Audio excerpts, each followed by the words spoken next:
आपका दर्शन हुआ हम अभिमानी नाग को, लेकिन हम जाएं तो कहां जाएं? भगवान कृष्ण ने कहा कि हे नाग, मैं तुम्हारा सब कुछ जानता हूँ, तुम्हारा आगमन कैसे हुआ, क्यों तुम आए और तुझे कहाँ जाना है, मैं तुम्हारा ही उद्धार करने के लिए आया। तो थोड़ा सा ये जान ले कि नाग था कौन, कालीगढ़ में क्यों गया? दुनिया भर के दहते संसार में एक एक से बड़े समुद्र थे, वहाँ न जाकर यहाँ क्यों आया? इसलिए क्योंकि एक बार गरुड़ जी नागों का भक्षण कर रहे थे। आप सभी जानते हैं कि सांपों को खाने वाले गरुड़ होते हैं। गरुड़ रोज हजारों हजारों सांपों से मार के फेंक देते थे। एक आध सांप खाते थे तो सांपों ने विचार किया कि खाते कम है, मारते ज्यादा, इसलिए हम लोग बारी बारी से इनके पास जाएंगे, परिवार का एक नाग, और खाके संतुष्टि करेंगे। इस तरह से नागों की जाति बची रहेगी। बारी बारी से लोग आते जाते रहे, गरुड़ जी सबको खाते रहे।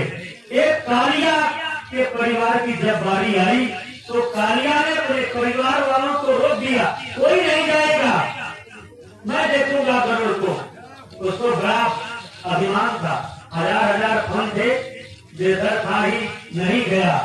इंतजार कर रहे हैं गरुड़ जी, सुबह कलेवा में नहीं गया, दोपहर के भोजन में नहीं गया, रात के भोजन में भी जब नहीं गया तो गरुड़ जी को क्रोध आया और उड़ करके आए और काली के परिवार को मारने लगे।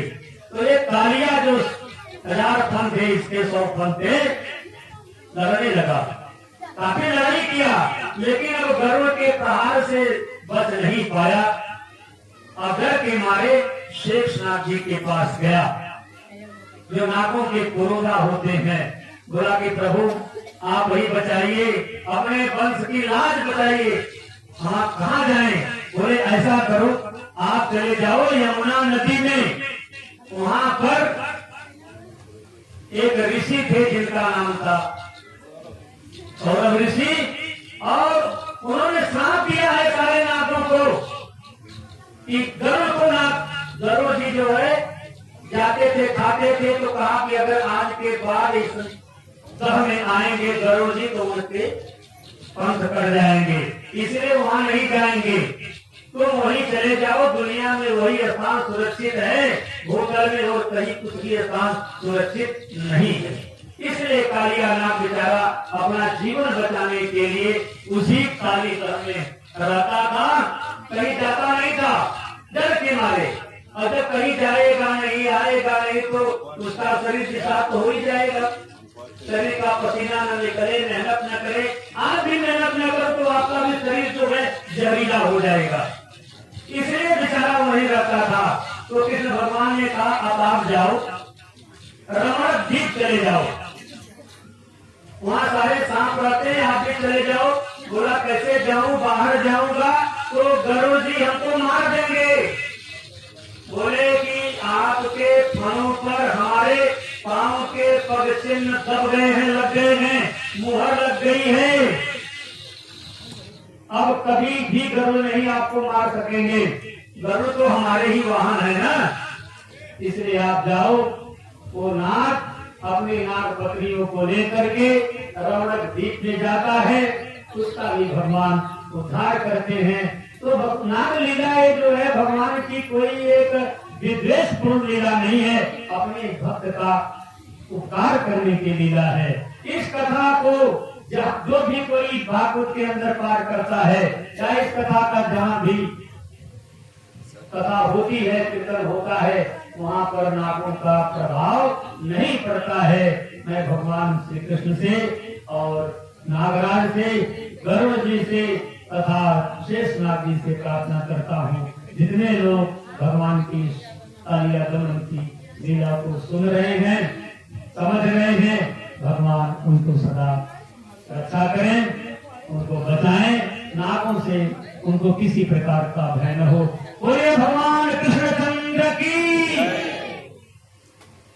गोविंद मेरो है, गोपाल मेरो है, गोविंद मेरो है, गोपाल मेरो है,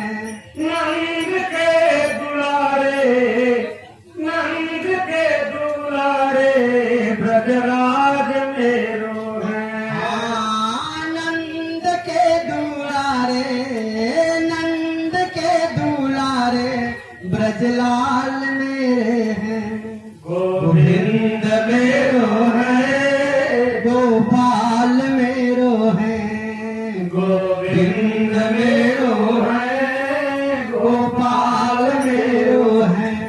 नंद के दुलारे, हाय रे नंद के दुलारे, गोपाल मेरो है, गोविंद मेरो है, गोपाल मेरो है, गोविंद मेरो है, गोपाल मेरो है। नंद के दुलारे, है राम नंद के दुलारो, ब्रजलाल मेरे हैं। बोलिए आनंद कंद भगवान की जय। ये श्रोताबिंद, अब मैं भगवान की एक ऐसी लीला में आपको पहुंचा रहा हूं जिसके अंतर्गत एक ऐसा श्लोक है जो व्यास जी ने अपने शिष्यों को पढ़ करके भेजा था सुखदेव को वापस करने के लिए। 4 श्लोकों में एक श्लोक यह भी है, मैं उसी श्लोक से आज आरंभ कर रहा हूं। बरहापीडम नटवर बपू कर्णयो कर्णिकारम बिभ्रदवासः कनक कपिशं वैजयन्तीं च मालाम् रंगान मेरोरधर सुदया पूरजन गोप वृंद वृंदारण्यम स्वपद रमणम प्राविशत गीत कीर्ति।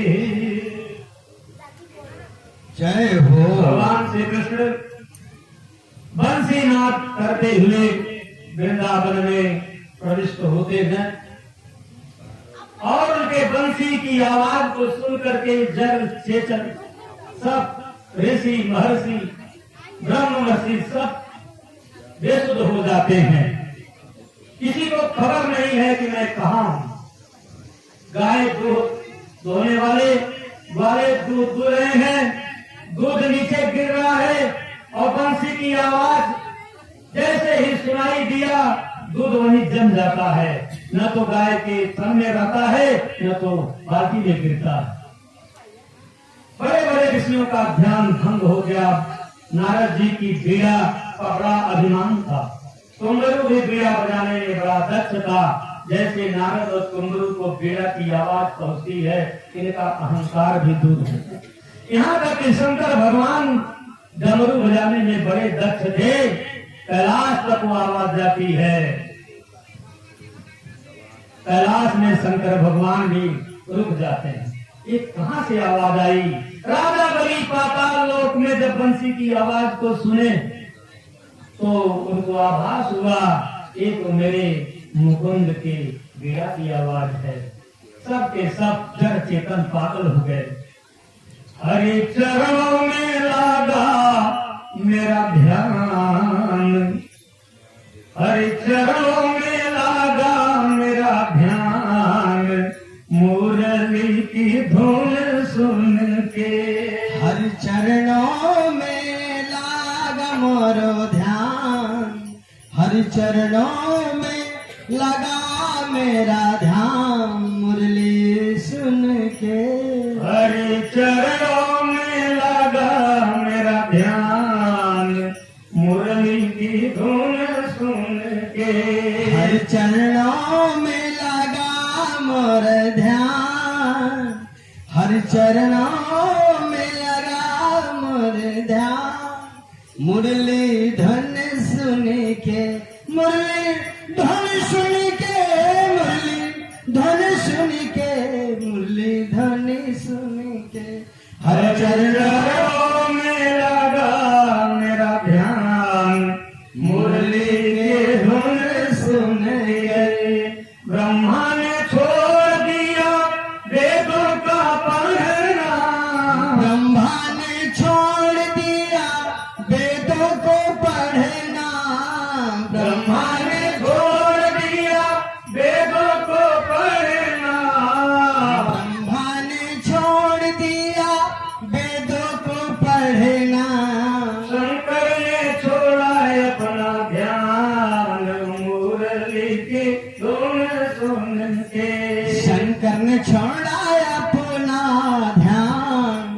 शंकर ने छोड़ा अपना ध्यान, मुरली की धुन सुन के शंकर ने छोड़ा में लगा मेरा ध्यान, मुरली की धुन सुन के।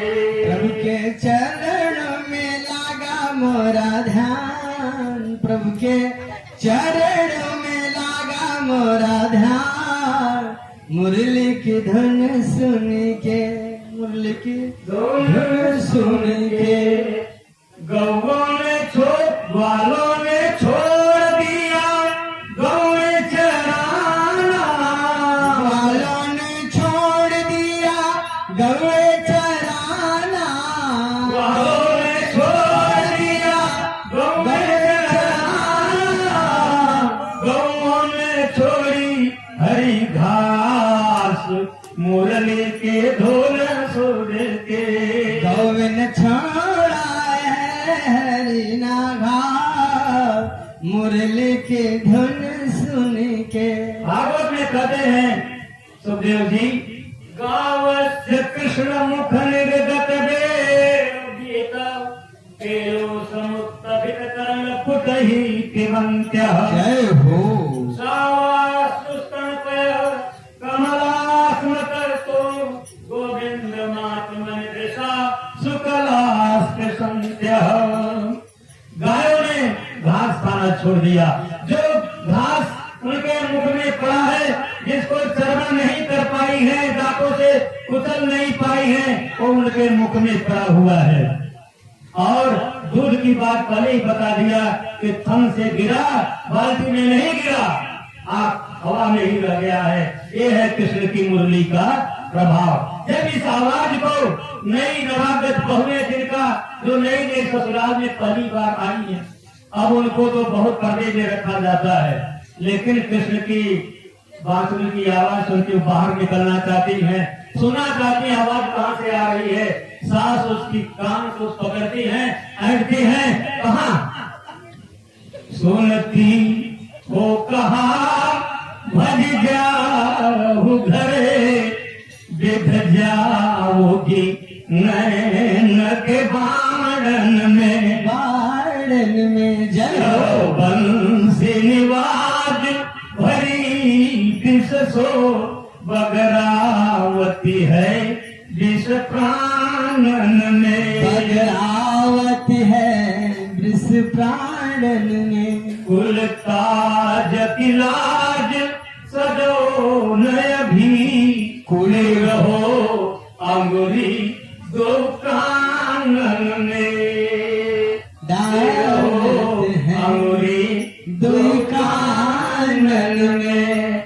चलो यहाँ से भाग चलो, इस आवाज को जो सुना उसी का हो जाएगा। भाग जाओगी मेरे घर से, मेरे कुल की इज्जत चली जाएगी, इसलिए बहू अंदर चलो। भगा दिया। जाती है अंदर खाना बनाने के लिए, चूल्हे पर लकड़ी जब लगाती है, जलती हुई लकड़ी कृष्ण के उस मोहनी मूरत को सुन करके पसीज जाती है और आग बहने लगता, आग में पानी आ जाता है, आग बुझ जाती है, बहुत चिंतित होती है, बाहर निकलती है और कहती है कि कौन है भाई इस स्थान को फूकने वाला, कम से कम रंधन समय मातुरु मुरली मधुर रवम मुरला, कम से कम भोजन बनाते समय तो अपने बंसी की आवाज मत करो, नहीं तो मेरी लकड़ी नहीं जलेगी, भोजन नहीं बनेगा, मेरे ससुर नाराज हो जाएंगी, सास ताना मारेगी। इसलिए जो कोई भी हो कम से कम भोजन के समय तो इस आवाज को बंद कर दो। ऐसी है कृष्ण की मुरली, जिसको वेद गीत के नाम से श्रीमद् भागवत में प्रसिद्धि मिली हुई है। एक दिन सारी गोपिकाएं मिल करके कहती है कि हम लोगों ने कन्हैया को क्या नहीं दिया, दो दिया, मक्खन दिया, सब कुछ खिलाया, लेकिन इतना प्यार हम लोगों से कभी कन्हैया नहीं किया जितना अपने मुरली से करता। जागते मुरली, सोते मुरली, सोता है तो कान के नीचे लगा के सोता है और हमेशा लिए जाता है, हमेशा अधरों पर। इतना प्यार। चलो पूछा जाता है बांसुरी से कि तूने कौन सी तपस्या किया है। अब बांसुरी कहाँ से निकलती है, बांस के कुंड में गई बांस की कोठ के पास, सारी गोपिकाओं ने प्रार्थना किया, यो बांस तुम मुरली देता है, ये बताओ तुमने कौन सा ऐसा तपस्या किया मुरली कि कन्हैया तुझे अपने अधर का पान करा रहा है। प्रेम का संपूर्ण रस जो है अधरों में होता है, वो गोपिकाओं को नहीं मिल रहा है, कान्हा को वो मिल रहा है किसको? मुरली को। इसलिए पूछा कि तुमने कौन सी ऐसी तपस्या किया है, कृष्ण तुमसे इतना प्रेम करता है। तो गोपिकाओं को आवाज आती है बांस की कोठ से, जय हो कि हमने तप में मुरली बहुत कियो, तप मैं मुरली बहुत कियो, हमने बहुत तपस्या किया है। बोले क्या किया है? बोलती है ग्रीष्म ऋतु में भयंकर प्रचंड नगशिरा तपती हूँ, न कोई पानी देता है न कोई सींचता। बात कौन सींचता? आज तो चलो सींचा जाने लगा, पहले कहाँ सिंचाई होती? बोले वर्षा ऋतु में घनघोर मूसलाधार वर्षा की धार सहती हूँ, ठंडक में जाड़े की हवा लेती हूँ, हर ऋतु में हमको मार पड़ती है, इसलिए हम तप गई हैं। इतने पर क्या होता है? कारीगर आता है धारदार तलवार से, कुल्हाड़ी से हमको काटता है, कितनी चोट करता है, काटने के बाद छिलता है, छिलने के बाद जीभ निकालता है, बांसुरी का जो अग्रभाग होता है देखो, वो जीभ निकाली जाती है। इतने से शांति नहीं मिलती, सात सात छेद सारे गमा पद निशा स्वर निकालने के लिए निकाले जाते हैं। इतना मैंने सहा है, बोला नहीं, उप नहीं किया। कृष्ण से मिलने वाले जो लोग हैं, अपमान भी सहना पड़ेगा, मान भी सहना पड़ेगा, गर्मी वर्षा सर्दी सब कुछ इस संसार का कड़वचन भी सुनना पड़ेगा, तब जाके कान्हा मिलते हैं, जैसा कि बांसुरी को मिले। इसलिए गोपिकाओं को उसने कहा, इसलिए कन्हैया हमसे प्यार करता है। वो लोग मान गई। एक राजा था, तो वो राजा जब जन्म लिया तो जन्म से उसके दो सिंह पैदा हुए। अब किसी के बच्चे को दो सिंह हो जाए, माँ बेचारी क्या करेगी? कपड़ा लगा के छिपाए रखी, किसी को बताए न, मुकुट पहना दे। राजा तो था ही था, सब सोचे कि राज घराने पैदा हुआ है, मुकुट पहना हुआ है। लेकिन धीरे धीरे धीरे धीरे बड़ा हो गया तो पढ़ने लगा, कॉलेजों में पढ़ने लगा, वहां भी टोपी वोपी पहना दिया, बचाए रखा। लेकिन जब शादी हो गई, मोर पहना दिया, तब भी बच गया। लेकिन जब पत्नी के पास जब जाता है तो पत्नी एक दिन पूछ बैठी कि आप जब देखो तब जो है इस सिर पर जो है कुछ पहने रखती, आपको गर्मी नहीं लगती? जाना हो तो मान लो आप गर्मी में भी लगे रहते हो मुकुट पहने, बात क्या है? उसने कहा कि कोई बात नहीं है। उसने एक ऐसा बहाना बनाया कि एक ज्योतिषी आया था हमारे घर में, उसने हमारे माता से कहा था, हम सुन रहे थे कि तुम्हारे बच्चे को अगर मुकुट नहीं पहनाया जाएगा तो वो मर जाएगा। इसलिए हमारी माँ डर के मारे अपने बच्चे को कौन मारना चाहती है? तो पत्नी ने कहा नहीं, पहने रखो, हमारा सुहाग आपसे ही है। पत्नी ने भी नहीं कभी बोला। एक दिन की बात है, उसकी भी पोल खुल जाती। राजा के पास एक नाई था। अब सब कुछ हो जाए, बाल बढ़ेंगे तो बाल को बनवाना पड़ेगा, नाई को बताना ही पड़ेगा रहस्य। इसलिए नाई जो है परिवार वालों के रहस्य को पूरा जान लेता है।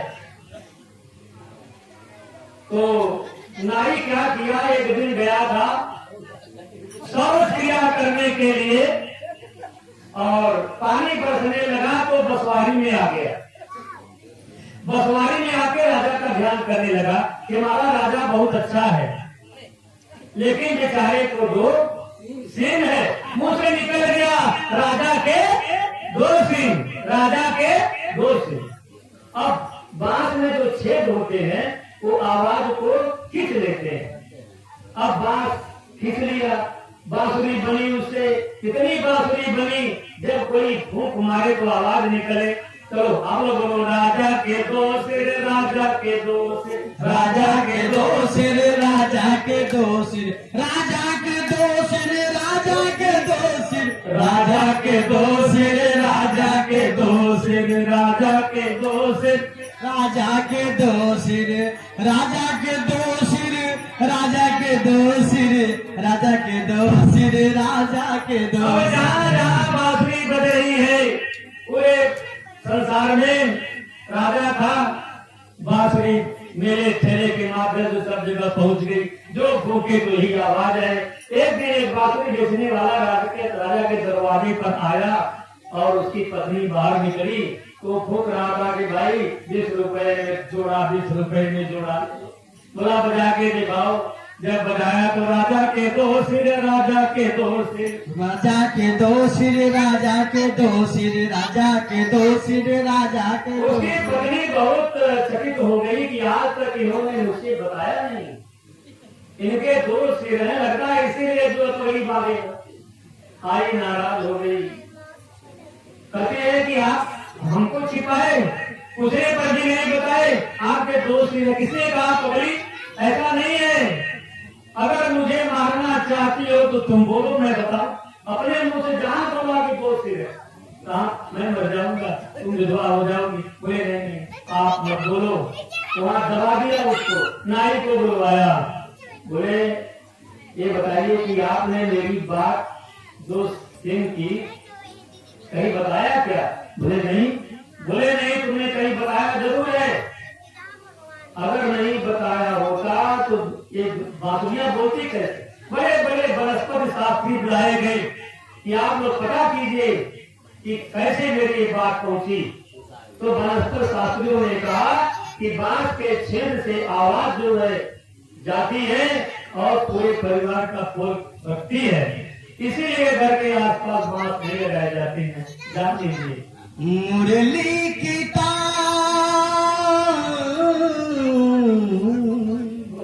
मुरली की तान जान मारे है कन्हैया।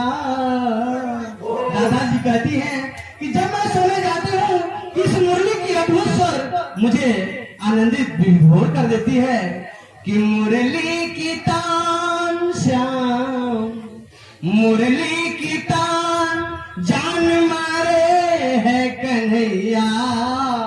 क्या करूं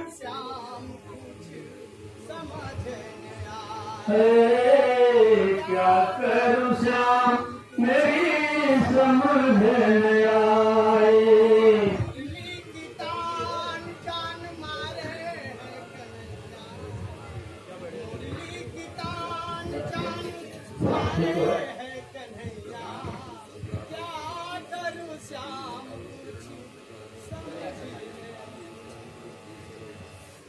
तो ये जो है भगवान श्री कृष्ण की एक देव लीला थी। बंसी वादन कृष्ण का बड़ा ही अद्भुत है और कृष्ण की बंसी ही ऐसी है जो पूरे कंस की राजधानी का सारा गुप्त रहस्य जो है बताती रहती थी। इसलिए कन्हैया और किसी भी वाद्य यंत्र को न अपना करके मुरली को अपनाते रहे हैं। आज भी इतना जो है संगीत का विकास हो गया, एक एक से बड़े बड़े वाद्य यंत्र बन गए, लेकिन आज बांसुरी की आवाज को कोई जो है जीत नहीं पाया। जो बांसुरी बजती है तो सारे वाद्य यंत्र फीके हो जाते हैं। क्यों? क्योंकि ये कृष्ण की प्रिय बांसुरी है। पूरे आनंद कंद भगवान की, पूरे मुरलीधर भगवान की।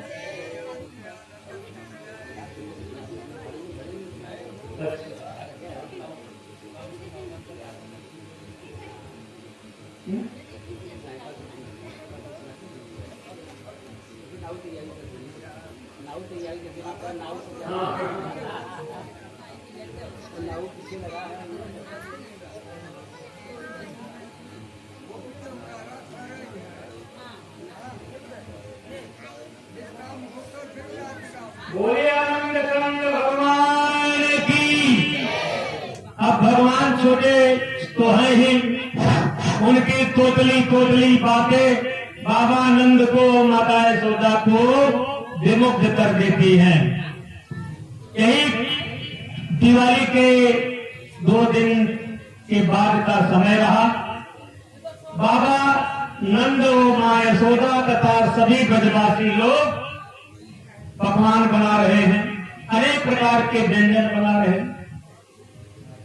और बाबा नंद को इस प्रकार व्यस्त देख करके कृष्ण ने पूछा, बाबा ये इतना बड़ा आयोजन, इतना बड़ा पकवान किसने किया जा रहा है?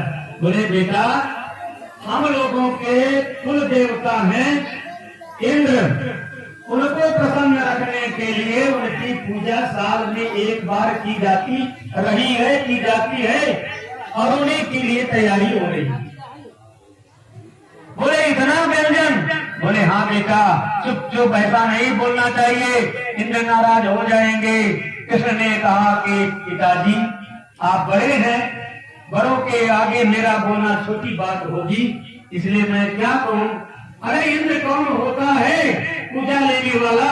इंद्र को तो एक कर्तव्य मिला है, उसका निर्वाह करने के लिए। हर व्यक्ति जो है कर्म से पैदा होता है, कर्म में विलीन हो जाता है। कर्मण्येवाधिकार से ना फलेषु कदाचन। इसलिए इंद्र का इसमें कौन सा योगदान है? आप लोग जिसकी पूजा होनी चाहिए गोवर्धन की, जहाँ पर हमारी गायें चरती हैं, जो गोवर्धन अन्न देता है, धन देता है, उसकी पूजा न करके इंद्र की पूजा करें। आज से इंद्र की पूजा बंद और गोवर्धन की पूजा की जाएगी। आप लोग जितना भी आपके घर में अन्न है उसके पकवान बनाइए और गोवर्धन भगवान की पूजा कीजिए। बड़े बड़े बुजुर्गों ने रोक दिया, नहीं कन्हैया, वो नहीं जानता, इंद्र कुपित होंगे तो मूसलाधार वर्षा कर देंगे, पूरा ब्रजमंडल बह जाएगा। बोला जिसकी पूजा होगी वही बचाएगा, आप लोग चिंता मत करो। पूजा आरंभ हो गई। हजारों मन सामान जो है छड़ों पर लाद लाद करके लोग गोवर्धन पहाड़ पर ले जा रहे हैं, पानी इकट्ठा किया जा रहा है। इधर इंद्र पूजा करके नारद जी बताते हैं, श्रीमन नारायण नारायण नारायण, श्रीमन नारायण नारायण नारायण, श्रीमन नारायण नारायण। अरे बोले इंद्र, आप यहाँ बेसुध होके पड़े हैं, आपकी पूजा बंद हो रही है, अब आपको कुछ नहीं मिलने वाला है। एक छोटा सा गोप बालक पैदा हुआ है, 7 साल मात्र है उसकी उम्र, लेकिन पूरे गोप बालकों को, गोप बंधुओं को बहका दिया है। अब आपकी पूजा नहीं होगी। चलो आप लोग साथ में गाए, तन मन छोड़ के सब अर्पण, तन मन छोड़ के सब अर्पण, चले चले हम गोवर्धन। तन मन छोड़ के सब अर्पण, चले चले हम गोवर्धन। गोवर्धन है गोवर्धन, गोवर्धन है गोवर्धन। तन मन छोड़ के सब अर्पण, चलो चले हम गोवर्धन।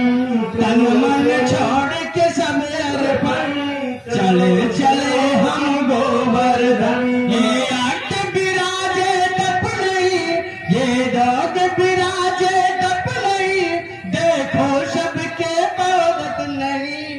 तन मन छोड़ के सब अर्पण, चलो चले हम गोवर्धन। तन मन छोड़ के सब अर्पण, चलो चले हम गोवर्धन। गोवर्धन भाई गोवर्धन, गोवर्धन भाई गोवर्धन, गोवर्धन भाई गोवर्धन। कृष्ण के वचनानुसार सारे गोप मंडल, पूरा ब्रजमंडल गोवर्धन भगवान के पास पहुंच करके जोर से जयकारा लगाया। आप लोग भी जयकारा लगाइए, बोले प्रेम से गोवर्धन भगवान की। आवाज सही नहीं आई, एक बार और बोले प्रेम से गोवर्धन भगवान की। गोवर्धन की पूजा आरंभ हो गई।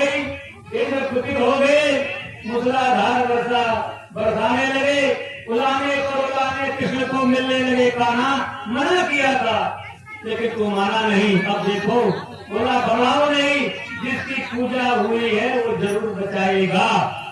आप लोग घबराए, भगवान प्रत्यक्ष हो जाएंगे और खाएंगे।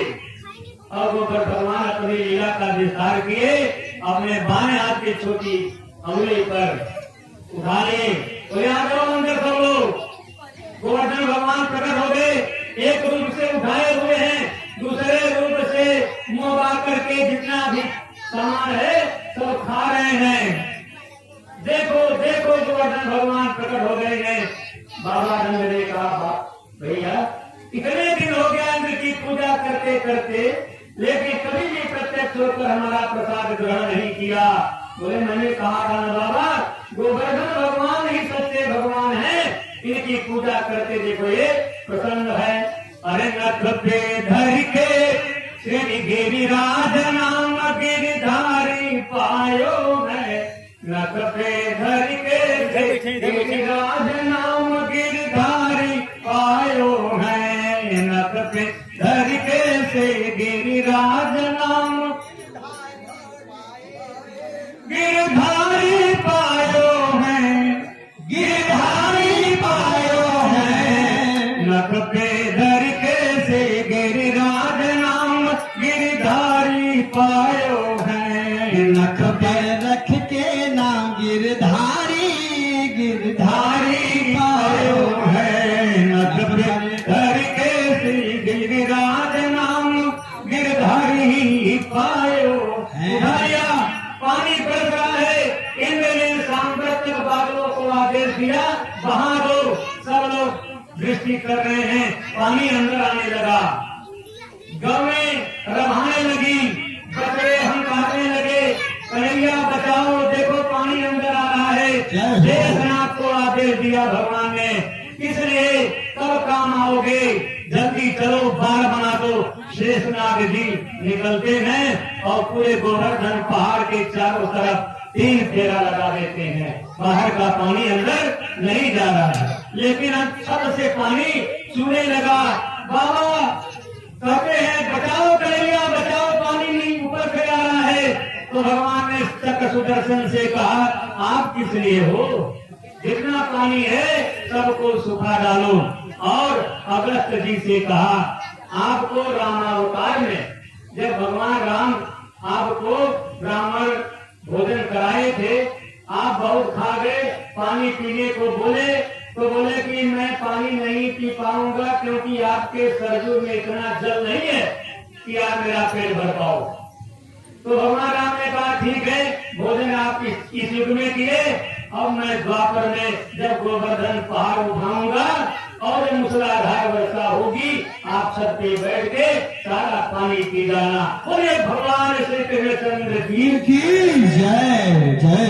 आज अगस्त जी को याद किया, अगस्त जी आए, बोले अब पियो पानी, भोजन कराया पानी नहीं पिलाया, आज पानी भी पिलाऊंगा, पान भी पिलाऊंगा। सारा पानी सोख लिए, बस नहीं चल रहा है। इंद्र का, इंद्र के सारे बादल जवाब दे दिए प्रभु अब तो इंद्रलोक में पानी नहीं है, आपको पानी पीने के लिए भी नहीं मिलेगा। इंद्र दौड़ के आया, भगवान के चरणों में गिर पड़ा कि हे प्रभु पिता गुरोस्तम, हे प्रभु आप पूरे जगत के पिता हैं और हम मानी हैं, अभिमानी हैं, घमंडी हैं, आपकी महिमा को नहीं समझ पाए और हमने आपके साथ इतना दुर्व्यवहार कर दिया। लेकिन आज सिद्ध हो गया कि आप परात्पर ब्रह्म है, अनंत कोटि ब्रह्मांडों के नायक हैं, विद्वजन बुद्धि देव दीपिका बिहारी है, नंदलाल है, गोपाल है, आपकी जय हो। बोले गिरिवरधारी भगवान की जय जय हो। श्री कृष्ण गोविंद हरे मुरारे, हे नाथ नारायण वासुदेव। आप लोग भी बोलो भैया, श्री कृष्ण गोविंद हरे मुरारी, हे नाथ नारायण वासुदेव। श्री कृष्ण गोविंद हरे मुरारे, हे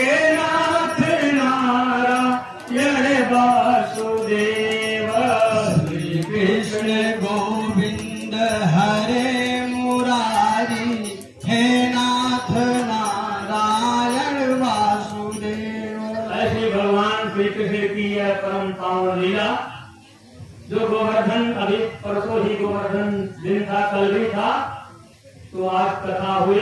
ये बड़ा ही सामयिक कथा है। जैसे भगवान श्री कृष्ण ने गोवर्धन धारण करके पूरे बाल बालों की रक्षा किया, वैसे ही इस पूरे गांव पर, इस पूरे क्षेत्र पर जो लोग यहाँ पर उपस्थित हैं, जो नहीं भी हैं, किसी कारणवश नहीं पहुंच पाए हैं, मैं सबके मंगल भविष्य की कामना करते हुए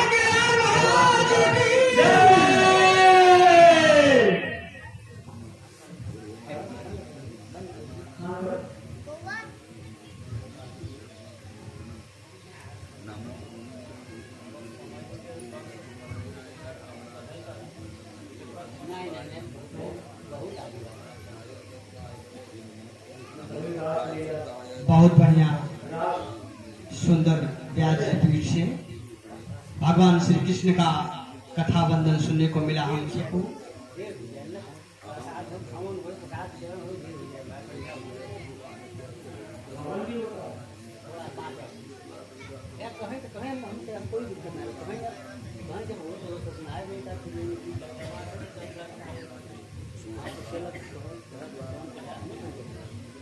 चलो ठीक है। बिना राधा के कृष्ण आधा, बिना राधा के कृष्ण। जब एक गोवर्धन पार उठ गया तो सब लोगों ने, जसोदा कहती है, जसोदा कहती थी ग्वालों से, तक तक ब्रज नंदन की उंगली, तक तक ब्रज नंदन की उंगली, और लाठियां तुम्हारी लगी रहे, दुख जाए न मोहन की उंगली, लाठियां तुम्हारी लगी रहे, दुख जाए न मोहन की। मारे सोचा ने सोचा इतना बड़ा पहाड़ कहीं गिर गया, तो बोले आप लोग भी लाठी लगा लो बच्चों। तो सब लोग लाठी लगा लिए।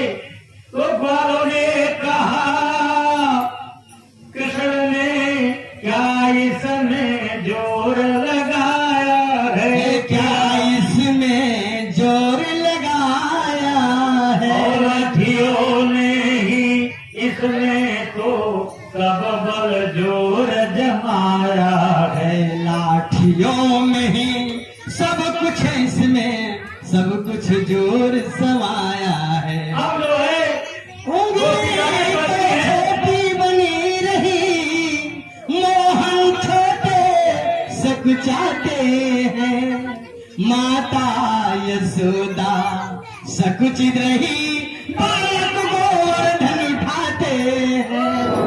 ऐसे जैसे नरोह बदन, सावले सन, कमलो नयन, आओ मिलके गोवर्धन को करते सम्मुख सहारा, इसमें सचमुच संपन्नता है, गाँवों का कल्याणमयी, गाँवों का कल्याणमयी। फिर देखेंगे इंद्र की ताकत को, बादल में है कितना जोरमयी, अद्भुत विस्तार वेग में होगा, त्रिलोक सदा कल्याण होगा। देखेंगे मृत्युलोकों से कितना योग से धन होगा। रामचंद्र की। तो ग्वालों ने कहा कि हमने ऐसे किया, लाठी लगा दिया, कृष्ण की उंगली का जोर नहीं है, हम लोगों के लाठियों का बल है।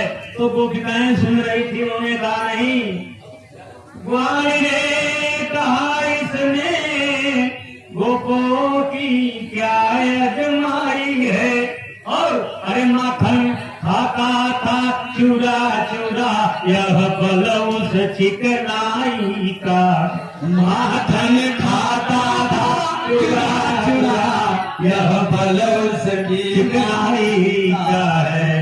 मोहन के कानों तक पहुंची अरे निर्णय उस चतुर सयानी का, निर्णय चतुर सयानी का। बलराज रहे गोविंद प्रभु यह बल है उस राधावर का। यह राज रहे बलिराज रहे, यह पर है उन राधा रानी। सारी सखियां देख रही है कि कन्हैया जो है अपने छोटे सी अमली को उठाया है और राधा भी देख रही है। तो विशाखा और ललिता दो सखियां राधा की बड़ी प्रिय सखी थी। तो दोनों कहती हैं, राधा ने विशाखा बोल उठी। उस समय राधा जब देख रही है तो कहती है, उस समय विशाखा बोल पटी, अरे मत देखो उधर सयानी, तू मत देखो उधर सयानी। तो अगर तुम्हारी दृष्टि पड़ जाएगी तो कन्हैया का ध्यान विचलित हो जाएगा और गोवर्धन भगवान गिर जाएंगे। बोले आनंद कंद भगवान। यशोदा माँ कहती है, यशोदा माँ सबसे विनती करती है कि बरज क्यों न ले रे उमर लड़े कैया, बरज क्यों न ले रे उमर लड़े कैया। योद्धा जो होतन तो ठोटनी गिर जा, योद्धा जो होतन तो ठोटनी गोवर्धन, बरज क्यों न ले रे उमर लड़े कैया, बरज क्यों न ले रे उमर लड़े कैया। उमर लड़ कैया, उमर लड़ कैया, उमर लड़ कैया, उमर लड़ कैया, बरज क्यों न ले रे उमर लड़ कैया, बरज क्यों न ले रे उमर लड़ कैया। वीर जो होतन तो दिखो तन बिरवैया, वीर जो होतन तो दिखो तन बिरवैया, बरज क्यों न ले रे उमर लड़े कैया, बरज क्यों ले रे उमर लड़े कैया। प्रिय श्रोता बंधुओं, अंत में एक लीला और आप लोगों को बता करके आज कथा का विराम करना है। ये ऐसी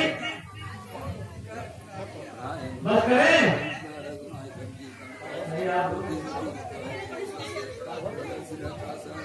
क्या करें? मैं नहीं समझ रहा।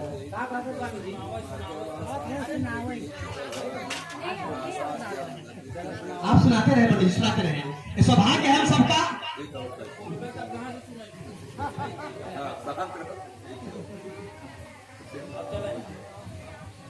भगवान की एक ऐसी लीला जिसकी चर्चा हम लोग अज्ञानी लोग न समझ के करते हैं कि भगवान ने रास किया, महाराज किया, 16,000 सखियों से विवाह किया। एक आरोप लगा, वो हमारा अज्ञान है। जब भगवान श्री कृष्ण ने इसी शरद पूर्णिमा जो आने वाली है, शरद पूर्णिमा को जब बांसुरी बजाई थी तो सारी सखियां जो है इकट्ठा हो गई और कृष्ण के ही बंसी निनाद के वशीभूत होकर के कृष्णमय हो गई। एक कृष्ण, एक दो गोपी, दो कृष्ण, जितनी गोपियां उतने कृष्ण उस परिमंडल में व्याप हो गए और सब नृत्य